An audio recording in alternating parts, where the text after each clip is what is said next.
Okay. Hello everyone. Welcome to my channel Let's Crack with Anishu. So child development pedagogy का हमने पहले gene पियाजे का theory discuss किया था, जिसमें हमने एसिमिलेशन, एकोमोडेशन, फिर आपका स्कीमा वगैरह, इक्विलिब्रेशन, इन सब के बारे में डिस्कस किया था। नाउ हम लोग जीन पियाजे के ही थ्योरी में पार्ट 2 में stages of cognitive development discuss करेंगे। ठीक है। सो एक ब्रीफ इंट्रोडक्शन देना चाहूंगा मैं इस टॉपिक का with a mnemonic SPCF। आपका जो जीन पियाजे का जो थ्योरी है उसमें 4 स्टेजेस है डेवलपमेंट के, और यही है आपका SPCF। Okay. First one sensory motor, ठीक है। सेकंड आपका प्री ऑपरेशनल,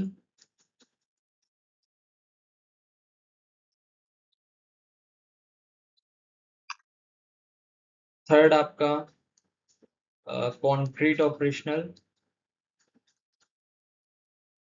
फोर्थ आपका फॉर्मल ऑपरेशनल। ये आपका एज वाइज डिवाइडेड है, ठीक है। एज के ऊपर स्टेजेस डिवाइडेड है, और लाइक एक चिल्ड्रन किस किस स्टेज में कितना डेवलप्ड होता है उसका कॉग्निशन लेवल, यही बोला गया है, ठीक है। तो हम हर एक स्टेज को डिस्कस करते हैं, और जो वर्ड्स होगा ना उन सब पे आप लोग ध्यान दीजिएगा, बिकॉज उन्हीं सब से क्वेश्चंस आते हैं, ठीक है। जैसे कि फर्स्ट स्टेज हो गया हम लोग का सेंसरी मोटर स्टेज, ठीक है। सेंसरी मोटर स्टेज जो कि आपका बर्थ से 2 इयर्स में होता है, ठीक है। ये सेंसरी और मोटर स्टेज इसको क्यों कहा गया है, ठीक है। सेंसरी को आप अगर अलग करेंगे यहाँ से, एक तो आपका हो गया सेंसेस और दूसरा हो गया आपका मोटर, ठीक है। इस स्टेज में जो बच्चा है वो अपने सेंस के थ्रू क्या करता है, लर्निंग थ्रू सेंसेस, अपने सेंसेस के थ्रू टच करके, ठीक है, फील करके, सुन के, ठीक है, फिर कुछ चीज को टेस्ट करके सीखता है, ठीक है। अपना मतलब सेंसेस जो होते हैं उन सबको यूज करके सीखता है। मोटर मतलब मोटर से क्या, मूवमेंट समझ में आता है, ठीक है। तो लर्निंग थ्रू मूवमेंट्स, मूवमेंट्स के थ्रू भी इस स्टेज में चिल्ड्रन जो बच्चा होता है सीखता है, ठीक है। Infants understand the world by seeing, देखिए, देख के, टच करके, सुन के, टेस्ट करके, स्मेल करके, और परफॉर्मिंग फिजिकल एक्शंस, एक्टिविटीज, ठीक है। ये सब करके एक बच्चा सीखता है। Learning through senses and actions, ठीक है। देखना, एक बच्चा कभी क्या करता है कि कुछ चीजें गर्म है तो ऐसे उसको छू के फिर बोलेगा, मतलब एक रिफ्लेक्स शो करता है ना कि गर्म है, ठीक है। ऐसे टाइप करके टच करके वो सब चीजें सीख रहा है, ठीक है। फिर आपका कभी उसको अगर गंदा कुछ स्मेल आ गया तो अलग से एक्सप्रेशन देता है, मुंह बनाता है, ठीक है। एक बेबी को देखना, 0 से 2 इयर्स के बीच के बेबी को, यही सब चीजें उसकी क्या है, कॉग्निशन लेवल डेवलप करता है, ठीक है। कॉग्निशन डेवलपमेंट करता है, ठीक है। रिफ्लेक्स एक्शंस बिकम इंटेंशनल, देखना आप कभी एक बच्चे को अपना उंगली ऐसे देखना, वो आके उंगली को ऐसे पकड़ लेगा, ठीक है, ऐसे करके। ये भी क्या है, रिफ्लेक्स एक्शंस, अपने रिफ्लेक्स एक्शंस के थ्रू वो सीख रहा है। ऑब्जेक्ट परमानेंस, ठीक है। ऑब्जेक्ट परमानेंस क्या होता है, जैसे कि आप समझ लीजिए, out of sight out of mind. Initial stage में क्या होता है कि जब हम एक खिलौना जो होता है एक बच्चे के सामने लेके आते हैं, फिर उसको छिपा देते हैं तो उसको लगता है कि गायब हो जाता है, ठीक है। लेकिन जब एक बच्चे का 11 से 12 महीना हो जाता है, उसको आप एक काम करना, उसको आप बेड के नीचे छुपा देना, ठीक है। बेड, वो आके बेड उठा के देखेगा कि उसके अंदर उसका बॉल है या खिलौना है या नहीं है, ठीक है। आप ये घर में ट्राई कर सकते हैं अगर आपके घर में बेबीज वगैरह है। उसी चीज को होता है कि उसी चीज को बोलते हैं हम ऑब्जेक्ट परमानेंस, जब एक बच्चा जो है समझ पाता है कि वो चीजें जरूर मतलब जगह से हटी नहीं है, उसको बस छिपाया गया है, ठीक है। उसको बोलते हैं ऑब्जेक्ट परमानेंस। इमिटेटिव बिहेवियर, नकल करना, ठीक है। नकल कैसे करते हैं, जब एक आप कभी कभार क्या होता है कि अपने जो पेरेंट्स है, पापा है, वो शेप करते हैं, ठीक है। शेप करने के बाद देखना एक जो इस स्टेज के जो बच्चे हैं, बर्थ से 2 इयर्स वाले इन्फेंसी वाले बच्चे हैं, वो नकल अगर देख लिया अपने पापा को ऐसे करते हो, फिर वो नकल करेंगे ऐसे ऐसे करके, ठीक है, शेप करने में। तो वही चीज है, इमिटेटिव बिहेवियर शो करता है, ऑब्जेक्ट परमानेंस आ जाती है, रिफ्लेक्स एक्शन के थ्रू चीजें सीखता है, सेंसेस के थ्रू चीजें सीखता है, ठीक है। ये सब चीजें, ये जो वर्ड्स है मैंने बोल्ड करके रखा है, ये सब वर्ड से ही क्वेश्चंस आते हैं, ठीक है। आपको समझना है इस स्टेज में एक बच्चा कर क्या रहा है, कैसे सीख रहा है चीजों को, ठीक है। ये आपका first stage, sensory motor stage, ठीक है। ओके, नेक्स्ट स्टेज है आपका, ओके, नेक्स्ट स्टेज है आपका प्री ऑपरेशनल स्टेज, जो कि आपका 2 से 6 ईयर्स, यहाँ पे थोड़ा गलती, 2 से 6 ईयर्स, ओके।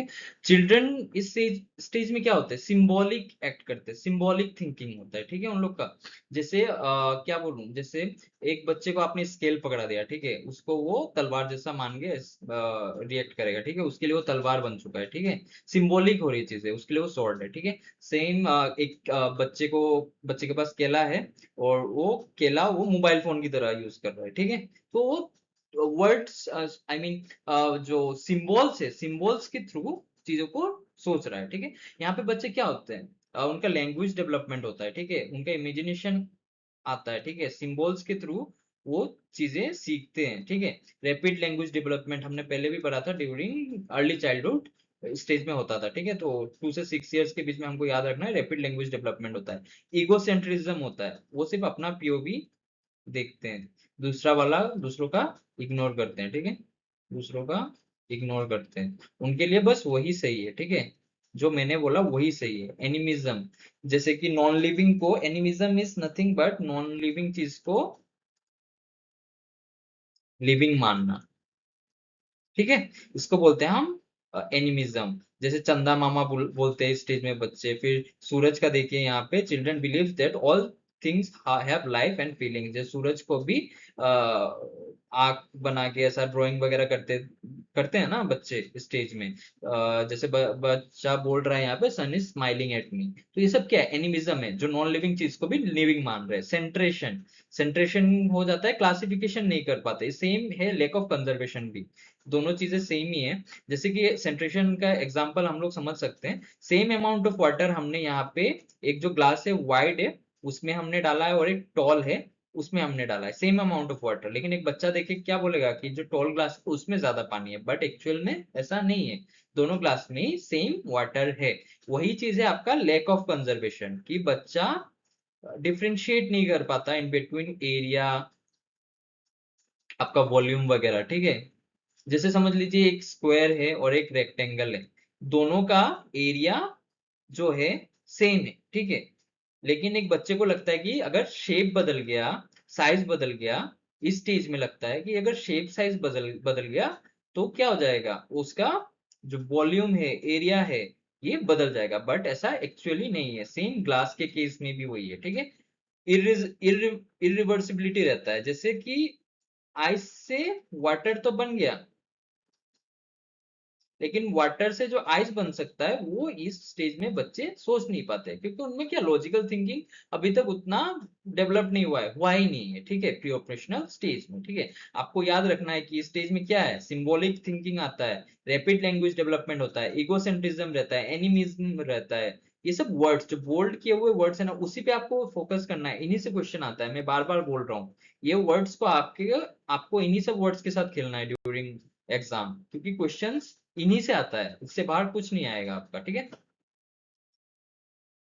स्टेज 3 हो गया आपका कंक्रीट ऑपरेशनल स्टेज, जो कि आपका 7 से 11 ईयर्स। इसमें क्या हो जाता है कि बच्चा थोड़ा बहुत लॉजिकल हो जाता है, क्या, ठीक है, क्या हो जाता है, लॉजिकल हो जाता है, बट ओनली अबाउट कॉन्क्रीट, जो रियल चीज है, जो उनके आंखों के सामने आ रहा है ना चीजें, उन सब चीजों को लेके वो लोग लॉजिकल होते हैं।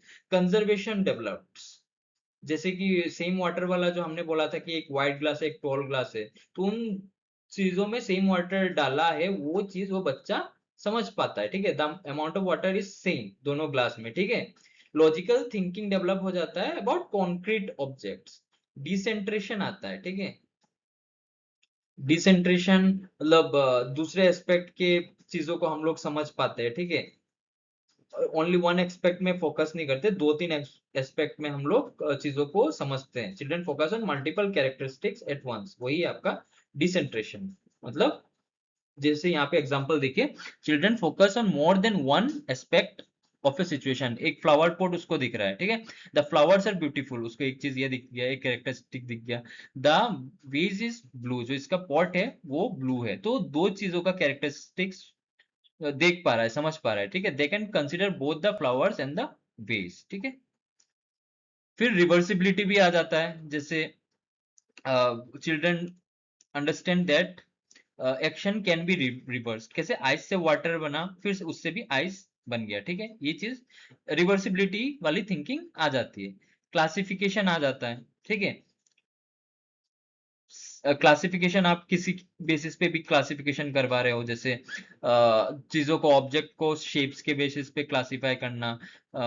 फिर आपका मटेरियल, मतलब समझ लीजिए कि स्क्वायर वाले शेप की चीजों को क्लासिफाई करके एक जगह में रखो, बच्चा ये सब चीजें सीख जाता है। सर्कल वाले चीजों को क्लासिफाई करके एक जगह में रखो, क्लासिफिकेशन वाली चीजें आ जाती है। फिर जैसे समझ लीजिए एप्पल्स, जैसे यहाँ पे पिक्चर्स में बोला गया है कि जो एप्पल्स वगैरह है उन सबको एक जगह में क्लासिफाई करो, बनाना को अलग करो, फिर दूसरे फ्रूट्स को अलग करो, या फिर बोल सकते हैं कि फ्रूट्स को एक साइड क्लासिफाई करो और वेजिटेबल्स को एक साइड क्लासिफाई करो। तो ऐसे मतलब डिफरेंट डिफरेंट एस्पेक्ट्स में क्लासिफिकेशन वाली क्वालिटी आ जाती है बच्चों में।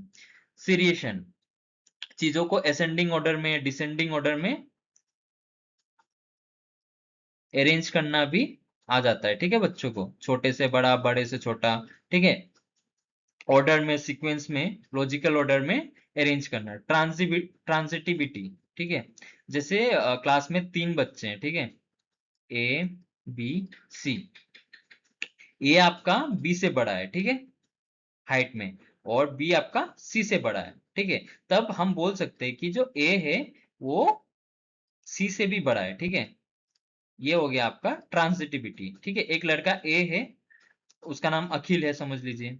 अखिल भरत से बड़ा है, ठीक है, और भरत का हाइट आपका सी से किसका नाम, चयन से बड़ा है, ठीक है। अखिल का हाइट भरत से बड़ा है और भरत का हाइट चयन से बड़ा है, तो यहाँ पे छोटा कौन है, चयन।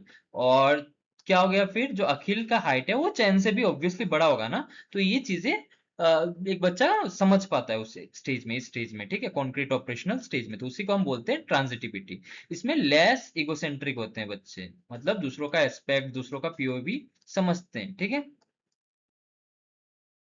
The next and the last stage is formal operational stage, जो कि 12 ईयर्स एंड अबव होता है। एडोलेसेंस का इजी होता है मोस्टली। तो इसमें क्या होता है, चिल्ड्रन का एब्स्ट्रैक्ट थिंकिंग आ जाती है, लॉजिकल थिंकिंग डेवलप्ड हो जाती है, साइंटिफिक थिंकिंग डेवलप्ड हो जाती है। एक बच्चा साइंटिफिकली सोच पाता है, लॉजिकली सोच पाता है, एब्स्ट्रैक्ट थिंकिंग कर पाता है। एब्स्ट्रैक्ट थिंकिंग जैसे कि कॉन्क्रीट चीजें क्या हो गया, जो हम लोग देख पा रहे थे, एब्स्ट्रैक्ट हो गया जैसे कि हम जो देख नहीं पा रहे बट स्टिल उसके बारे में सोच पा रहे हैं, ठीक है। जैसे जस्टिस, जैसे बहुत सारे वर्ड्स हो गए ना, फीलिंग्स, इमोशंस, ये सब चीजें, ठीक है, एब्स्ट्रैक्ट थिंकिंग।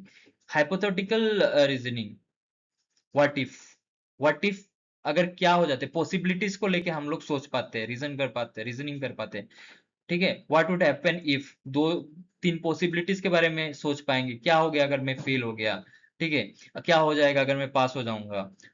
मतलब हम लोग पॉसिबिलिटीज को लेके सोच पाते हैं उस टाइम। साइंटिफिक थिंकिंग आ जाता है, मतलब साइंटिफिक कॉज इफेक्ट रिलेशनशिप वगैरह हम लोग समझ पाते हैं, किस वजह से हो रहा है। साइंटिफिक एम्पेरिकल थिंकिंग आ जाता है हम लोग में, ठीक है। डिडक्टिव रीजनिंग जनरल से स्पेसिफिक होता है, ठीक है। हम लोग जनरल चीजों से स्पेसिफिक चीजों में जाना समझ जाते हैं, ठीक है। प्रॉब्लम सॉल्विंग क्वालिटीज आ जाती है हमें, फ्यूचर प्लानिंग कर पाते हैं इस स्टेज में, ठीक है। मॉरल एंड फिलोसॉफिकल थिंकिंग आ जाती है हम लोग में, मॉरल एथिक्स वैल्यूज डेवलप्ड होना चला शुरू हो जाता है। फिलोसॉफिकल थिंकिंग आ जाती है हम सब में, ठीक है। यही सब चीजें हैं स्टेज में। मेच्योरिटी के साथ जो जो चीजें हम लोग के स्टेज में मतलब इस एज में आती है, वही है आपका फॉर्मल ऑपरेशनल स्टेज के कैरेक्टरिस्टिक्स। यही सब आपको समझना है, ठीक है। आई होप आप सभी को लेक्चर समझ में आया होगा। Thank you so much.